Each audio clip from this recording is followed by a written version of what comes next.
الحمدللہ والصلاة والسلام علی رسول اللہ، اما بعد، اعوذ باللہ من الشیطان الرجیم، بسم اللہ الرحمن الرحیم۔ عزیز طلبہ و طالبات جماعت ناہم، آج ہم مطالعہ پاکستان کے ایک اور تفصیلی سوال کے ساتھ یہاں پر کلاس میں حاضر ہیں۔ اس میں بھی ہم تفصیل سے ڈسکس کریں گے، سوال کو سمجھیں گے، اور اس میں آنے والے جو مختصر سوالات ہوں گے وہ بھی ہم نوٹ کریں گے، اور اس میں جو ایم سی کیوز جو بھی بن سکتے ہیں وہ بھی ہم کیا کریں گے، نوٹ کریں گے۔ اور آپ جب مکمل سوال یاد کر لیں گے، یہ لانگ ٹیسٹ سے مکمل یاد کر لیں گے، تو اس کے تھرو آپ کے بہت سارے ایم سی کیوز اور مختصر سوال جو ہیں وہ آپ کو یاد ہو جائیں گے، تیار ہو جائیں گے۔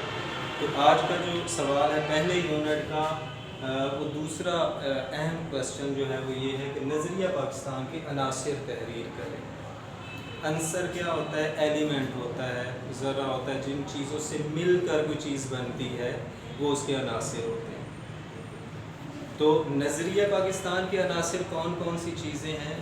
سب سے پہلے یہ بات سمجھ لیں کہ نظریہ پاکستان جو ہے وہ نظریہ اسلام ہے، یعنی جو اسلام کا نظریہ ہے وہی پاکستان کا بھی وہی نظریہ ہے۔ تو آپ اس میں دیکھ سکتے ہیں کہ یہ تمام جو ہیں اسلامی جو ہیں وہ کیا دی گئی ہیں،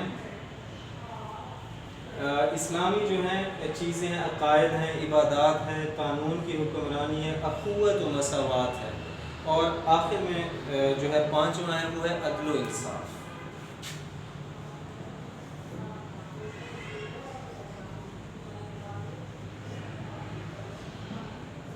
عدل و انصاف بھی کسی معاشرے کی ایک بہت بڑی خوبی ہوتی ہے، اور اسلام کی بطور خاص کہ اسلام جو ہے وہ عدل پہ زور دیتا ہے کہ چاہے آپ کا کوئی مخالف ہی کیوں نہ ہو، تم پھر بھی عدل کا دامن جو ہے وہ اپنے ہاتھ سے نہ چھوڑو۔ تو جی، عقائد میں سب سے پہلا ہے نظریہ پاکستان کے جو پہلا عنصر ہے وہ یہ ہے، وہ ہے عقائد۔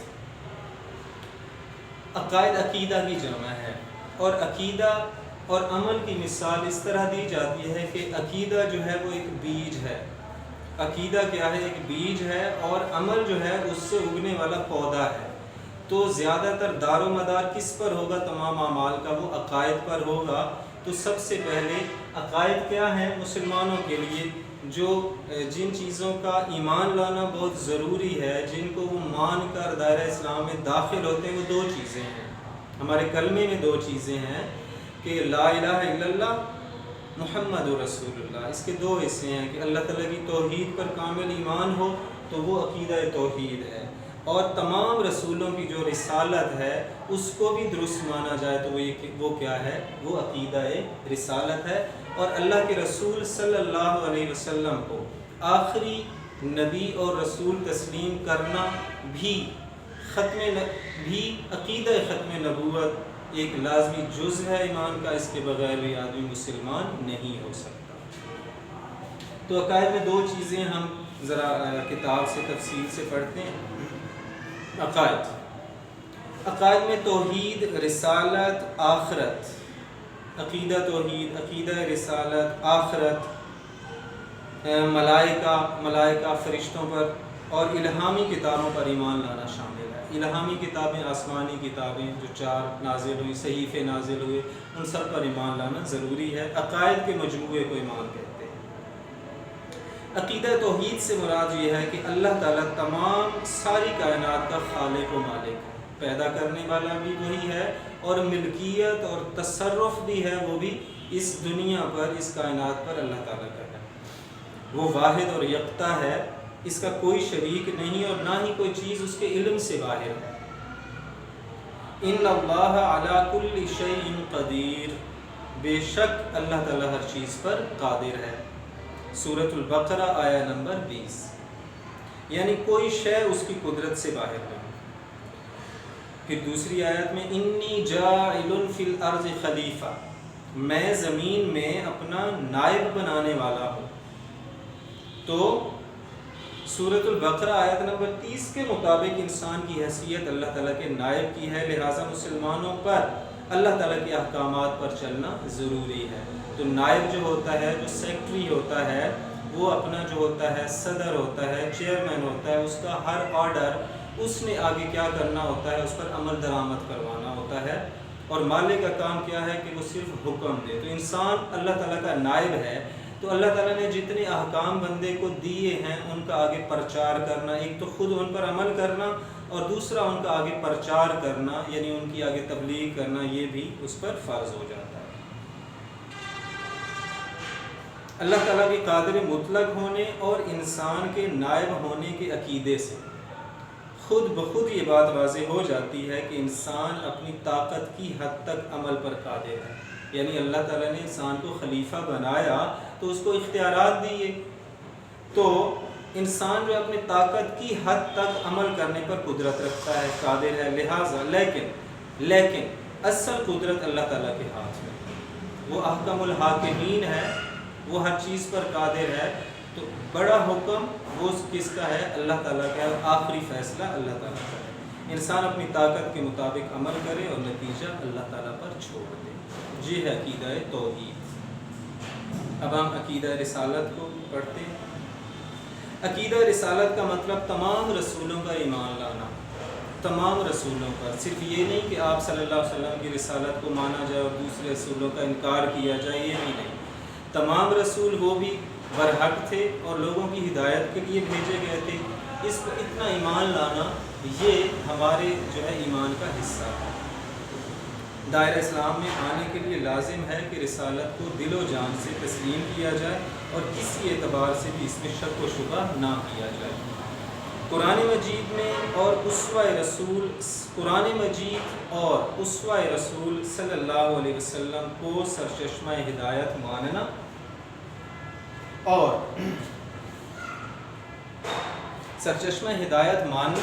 اور حضرت محمد صلی اللہ علیہ وسلم کو اللہ تعالیٰ کا آخری نبی اور رسول ماننا، اور یہ ایمان رکھنا کہ آپ صلی اللہ علیہ وسلم کے بعد کوئی نبی نہیں آئے گا، عقیدہ رسالت کا لازمی جزو ہے، اور جو اس سے انکار کرے وہ مسلمان نہیں ہو سکتا۔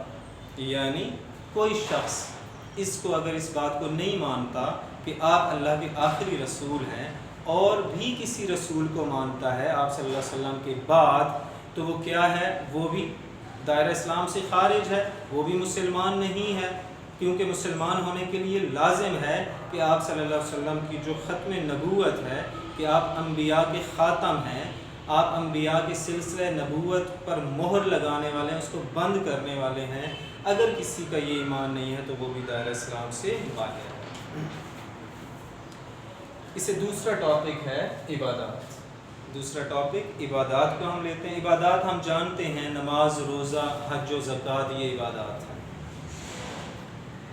توحید و رسالت اسلام کا پہلا رکن ہے اور دوسرا رکن جو ہے وہ نماز ہے۔ دوسرا رکن نماز ہے۔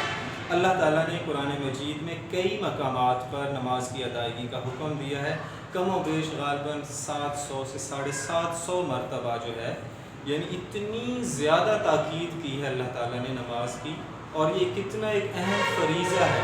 اور قیامت کے دن جو ہے وہ سب سے پہلا سوال وہ نماز کے بارے میں ہوگا، تو تقریباً 750 مرتبہ قرآن مجید میں جو ہے وہ نماز کی تاکید کی گئی ہے۔ نماز کو مقررہ اوقات کے مطابق ادا کرنا فرض ہے۔ اللہ تعالیٰ نے قرآن مجید میں ارشاد فرمایا، ان الصلاۃ کانت علی المؤمنین کتابا موقوتا، بے شک نماز کا مومنوں پر اوقات مقررہ میں ادا کرنا فرض ہے۔ دراصل نماز قائم کرنا دین اسلام کو قائم کرنے کا وہ نمونہ ہے جس کا مظاہرہ ہر روز ہوتا ہے۔ اللہ تعالیٰ کی اطاعت کا ایسا ہی نظام پورے معاشرے میں قائم ہونا چاہیے۔ اسلام کا تیسرا رکن زکوٰۃ ہے، اور زکوٰۃ مالی عبادت ہے، اسلام کے معاشی نظام کی مضبوطی کا ذریعہ ہے۔ جو روزگار ہے، جو معیشت ہے، جو روپیہ پیسہ ہے، زکوٰۃ کا ایک ایسا نظام ہے کہ اس میں جو ہے دولت گردش میں رہتی ہے، صرف امیر طبقے پر نہیں جاتی، لیکن صرف امیر اور غریب جو ہے وہ برابر اس سے کیا ہوتے ہیں؟ مستفید ہوتے ہیں، اور معاشرے کے غریب طبقے تک بھی پہنچ جاتی ہے